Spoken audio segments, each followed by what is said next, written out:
নম্বরে আমি আল্লাহকে দেখে ভয় করো, 2 নম্বর হলো মুত্তাকিদের সঙ্গী হয়ে যাও। আজ মানুষ কত কিছু কত কাকেই না সঙ্গী বানাইলো, কিন্তু মুত্তাকি পরিপূর্ণ মুত্তাকিকে না চেনার কারণে এমন একজনকে সঙ্গী হিসেবে বানায়, যাকে সঙ্গী বানানোর কারণে ঠিকানাটা জাহান্নাম হয়ে যায়। চলে গেছে ভণ্ড পীরের দরবারে, যেখানে যাবার পর আল্লাহ তো নাই, রসুল তো নাই, বাবার নামের ট্যাবলেট খাওয়াইয়া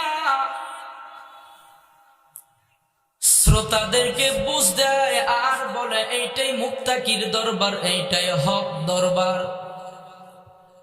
আজ দুনিয়ার মানুষ মুত্তাকির দরবার না চিনিয়া তাদের ঠিকানাটা জাহান্নাম বানায় নাই। ঠিকানাটা যদি জাহান্নাম হয় তাহলে আমার আর আপনার মতন কপাল পোড়া হতভাগা পৃথিবীর জমিনে আর কে হতে পারে? কোরআনুল কারিমে নেক সান্নিধ্যের ব্যাপারে, নেক সঙ্গীর ব্যাপারে আল্লাহ পাক রব্বুল আলামিন 2টা ঘটনার দিকে ইঙ্গিত করেছেন। 1 নাম্বার ঘটনা হলো হযরতে নূহ আলাইহিস সালাতু ওয়াস সালামের জামানার ভিতরে। হযরতে নূহ আলাইহিস সালাতু ওয়াস সালাম যখন তিনার সন্তানকে বললেন, ওগো সন্তান, এই যে এখানে নৌকা দাঁড় করানো আছে গো সন্তান, এই নৌকায় তুমি উঠে যাও আর মুত্তাকি যারা আছে মুত্তাকিদের সঙ্গী হয়ে যাও। হযরতে নূহ আলাইহিস সালাতু ওয়াস সালামের সন্তান কিনা সে বাবারে বলল, বাবা আমি তোমার নৌকায় উঠব না, আমার শরীরের ভিতরে শক্তি আছে, আমি আমার শক্তি দিয়ে পাহাড়ের চূড়ায় গিয়ে উঠে যাব গো বাবা। তোমার আল্লাহর পানি আমার কোনোই ক্ষতি করতে পারবে না, তোমার আল্লাহর পানি আমাকে মারতে পারবে না, আর এই জন্যই আমি তোমার নৌকার ভিতরে উঠব না। যখন পয়গম্বর নূহ আলাইহিস সালাতু ওয়াস সালামের সন্তান নৌকার ভিতরে না উঠিয়া নিজের বাহাদুরিত্ব দেখাইতে গিয়া যখন নিজের পণ্ডিত মনে করিয়া মুত্তাকিদের সঙ্গী না হইয়া নিজেকে যখন বড় ভাবলো, তখনই বিপদের ভিতরে পড়ে গেল। সে তো শুধু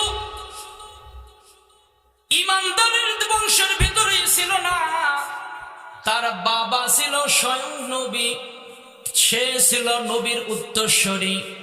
কিন্তু নবীর উত্তরসূরি হবার পরেও নেক মুত্তাকিদের সঙ্গী না হবার কারণে তার ঠিকানাটা জাহান্নাম হয়ে গেল।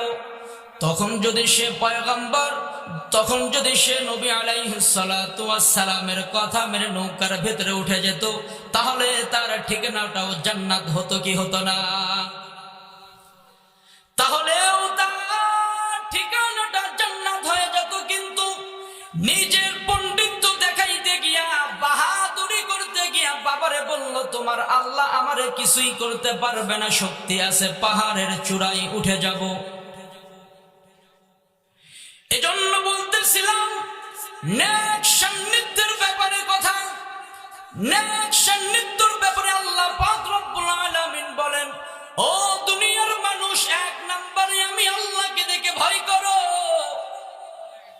2 নাম্বার যারা মুত্তাকি হবে, নেককার হবে, তাদের সঙ্গী হয়ে যাও। যদি নেককারদের সঙ্গী হয়ে যাও, নেককারদের সঙ্গী হবার কারণে তোমার ঠিকানাটাও এমন হতে পারে, নেককারদের সোহবতে যাবার কারণে তোমার ঠিকানাটা জান্নাত হয়ে যাবে। কোরআনুল কারীমের ভিতরে আরেকটা ঘটনা উল্লেখ করেছেন সূরা কাহফের ভিতরে। আল্লাহ পাক রব্বুল আলামিন কুকুরের আলোচনা করেছেন, কুকুর সম্পর্কে আলোচনা করেছেন। কুকুরের সম্পর্কে সূরা কাহাফের ভিতরে আলোচনা করেছেন।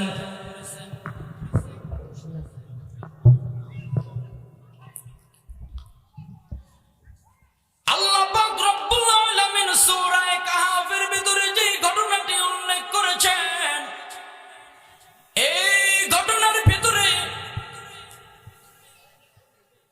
বাদশা, অত্যাচারী বাদশা, জুলুমকারী বাদশা ছিলেন। বাদশার নির্যাতনের কারণে 7 জন যুবক বাদশার দরবার ছেড়ে, বাদশার দেশ ছেড়ে কোথাও কোনো এক জায়গায় রওনা করছে, যেই জায়গায় গিয়ে আল্লাহ তাআলার পরিপূর্ণ সুন্দরভাবে ইবাদত বন্দেগীর ভিতরে কাটাইতে পারে। বাদশার নির্যাতন না সহ্য করতে পারিয়া 7 জন যুবক যখন বাদশার দরবার ছাড়িয়া অন্য কোথাও যাওয়ার উদ্দেশ্যে রওনা করছে, ওই 7 জন যুবকের সঙ্গে একটা কুকুরও পিছু পিছু রওনা করছে। কিতাবের ভিতরে উল্লেখ আছে, এই 7 জন যুবক যখন যেখানে যায়, যখন যে রাস্তা দিয়ে হাঁটে, যখন যে জায়গায় তারা চলাফেরা করতেছে, যেদিক যাওয়া আসা করে, কুকুরটাও তাদের পিছনে পিছনে যাওয়া শুরু করছে। এমনকি এই 7 জন যুবক যেখানে বিশ্রামের জন্য অবস্থান করে, কুকুরটাও তাদের সামনে বিশ্রামের জন্য বসে যায়। কুকুর এমন একটা পরিস্থিতি শুরু করলো, 7 জন যুবক যা যা করে, যেই দিকে যায় কুকুরটাও সেই দিকে যায়। কিতাবের ভিতরে লিখেছেন, ওই 7 জন যুবক কুকুরটাকে তাড়াইয়া দেওয়ার চেষ্টা করলো, কুকুরটাকে তাড়াইয়া দেওয়ার চেষ্টা করলো। কুকুরকে তাড়াইয়া দেওয়ার যখন চেষ্টা করতেছে, আল্লাহ পাক রব্বুল আলামিনের কুদরতের মাধ্যম দিয়া কুকুরের জবান খুলিয়া দিয়া ওই 7 জন যুবককে কুকুর তখন বলতেছে, ও যুবক, তোমরা যেরকম বাদশার অত্যাচারে, বাদশার জুলুমের কারণে বাদশার দরবার ছেড়ে অন্য কোথাও যাওয়ার নিয়ত করেছো, আমিও তোমাদের একটু সোহবতে থাকতে চাই, তোমাদের সঙ্গে হতে চাই, তোমাদের সঙ্গে সঙ্গে আমিও যেতে চাই। তোমরা যেমন আল্লাহ তাআলার নেক বান্দা হয়েছো, আমি কুকুরও আল্লাহর নেক বান্দা হতে চাই। এজন্য আমিও তোমাদের পিছু পিছু দৌড়াই, তোমাদের পিছু পিছু আমিও যাই, যেন আমি আল্লাহ তাআলার নেক সান্নিধ্য অর্জন করতে পারি।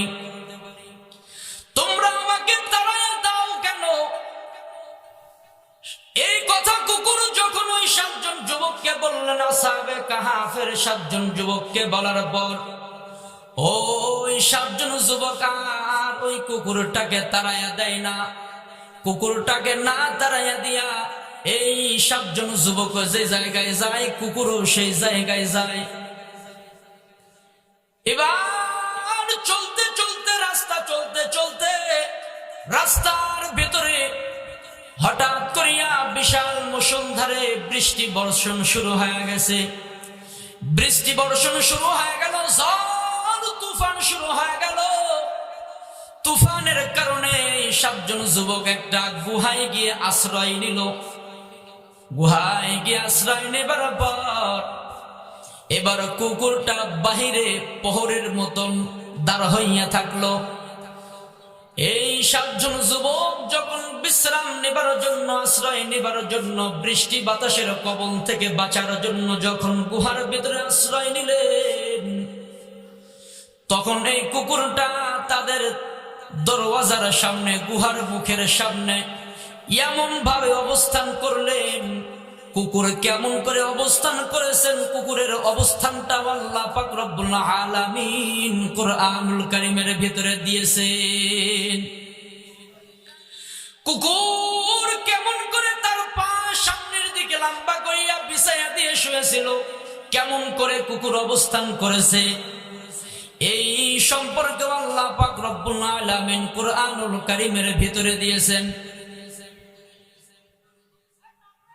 এমনকি কিয়ামত পর্যন্ত এই কুকুরের আয়াত, এই কুকুরের যেই অক্ষরগুলো আছে, কিয়ামত পর্যন্ত যারা পড়বে, একটা শব্দ পাঠ করার কারণে প্রতিটা অক্ষরের বিনিময়ে আল্লাহ পাক রব্বুল আলামিন 10টি করে সওয়াব দান করবেন।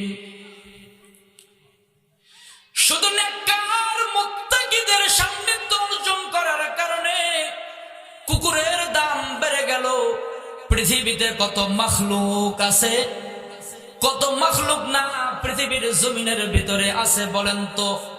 অন্য কোন প্রাণীর কথা কোরআনের ভিতরে এসেছে নাকি?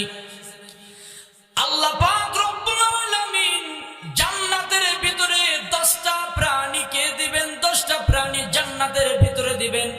তার ভিতরে 1 নাম্বার প্রাণী হলো আসহাবে কাহাফের এই কুকুরকে আল্লাহ পাক রব্বুল আলামিন জান্নাতের ভিতরে ঢুকায়া দিবেন।